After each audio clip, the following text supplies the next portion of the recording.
গত কয়েকদিন আগে রায়গঞ্জের 4 জন ক্যান্ডিডেট সংঘবদ্ধ হয়ে এখানে এসেছিলেন শুক্রবারে। তারাও এখানে এসেছিলেন। তারা শপথ করেছে কি বহিরাশি তারাস রায়গঞ্জ সলঙ্গার বাইরে কাউকে যদি নমিনেশন দেওয়া হয় তাহলে তা করতে তারা দেবে না, তারা মানবে না। তারাস রায়গঞ্জ সলঙ্গার মানুষকে মনোনয়ন দিতে হবে। এই তো সে বিষয়ে কি আমরা একমত না? আমরাও একমত। কারণ যারা এখানে কেউ 10 বছর, কেউ 20 বছর, কেউ 50 বছর রাজনীতির ইতিহাস রয়েছে, তাদেরকে বাদ দিয়ে যদি নমিনেশন দেওয়া হয়, মনোনয়ন দেওয়া হয়, আমার উপজেলাবাসীও মানবে না, আমরাও মানব না। প্রিয় ভাইরা আমার, আর একটি কথা বলবো। সেই দিনে আর একটি দুঃখজনক ঘটনা ঘটেছে।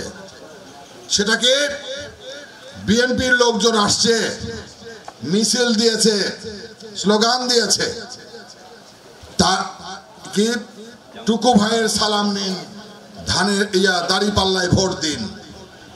টুকু ভাই তো সালাম দেয় নাই দাঁড়িপাল্লায় ভোট দেওয়ার জন্য। তার সম্পর্কে এই ধরনের কথা যারা বলেছে, সেটা বিএনপি বলুক আর জামাত ইসলামী বলুক, তাদের কোনো এখতিয়ার নাই। ইকবাল হাসান মাহমুদ টুকু বিএনপির লোক, বিএনপির স্থায়ী কমিটির লোক। তার বিরুদ্ধে যার জন্য আমি ধিক্কার জানাই, নিন্দা জানাই। এত বড় স্পর্ধা কাকে দিল তাদেরকে? প্রিয় ভাইরা আমার, আজকে এখানে জনসভা হচ্ছে, কর্মী সভা হচ্ছে। বিএনপির স্থায়ী কমিটির সদস্য ইকবাল হাসান মাহমুদ জানেন, রাজশাহী বিভাগের সহ সাংগঠনিক সম্পাদক আব্দুল আলিম, আমিরুল ইসলাম আলিম ভাই, সিরাজগঞ্জ জেলা সম্মেলন প্রস্তুতির কমিটির যিনি আহ্বায়ক তিনিও জানেন, রাজশাহী বিভাগের প্রধান সালাম সাহেব উনিও জানেন। আমাদের কথা অত্যন্ত পরিষ্কার। বিগত স্বাধীনতার পর থেকে, বিএনপির জন্মের পর থেকে আমরা যুদ্ধ করেছি কার সাথে? আওয়ামী লীগের সাথে, ঠিক কিনা? বলুন, আওয়ামী লীগের 2 জন নেতা, একজন শেখ মুজিব আর একজন হলো শেখ হাসিনা। এই 2 জন নেতার হাতে যখন ক্ষমতা গেছে, শেখের পিরিয়ডে হোক আর ওর বেটির পিরিয়ডেই হোক, জনগণের ভোটাধিকার কি থাকছে? সুতরাং আওয়ামী লীগের কাছে জনগণের ভোটাধিকার মানে সংরক্ষণ করার তারা অধিকার রাখে না। ওই বিশ্বাস হারাইছে, ওই বিশ্বাস হারাইছে।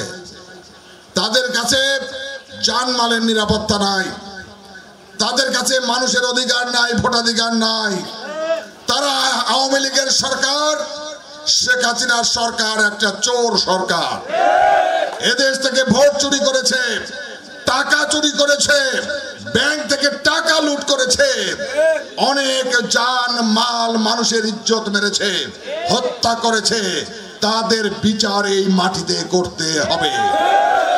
তার জন্য আপনাদের সংঘবদ্ধভাবে ধানের শীষকে জয়যুক্ত করলেই এই আওয়ামী লীগের এই স্বৈরাচারী সরকারের বিচার হবে।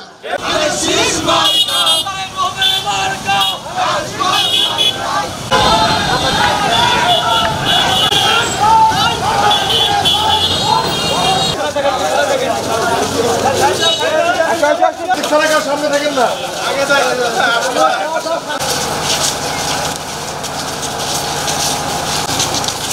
বাম পাশের ক্ষেত্রে, বাম পাশের ক্ষেত্রে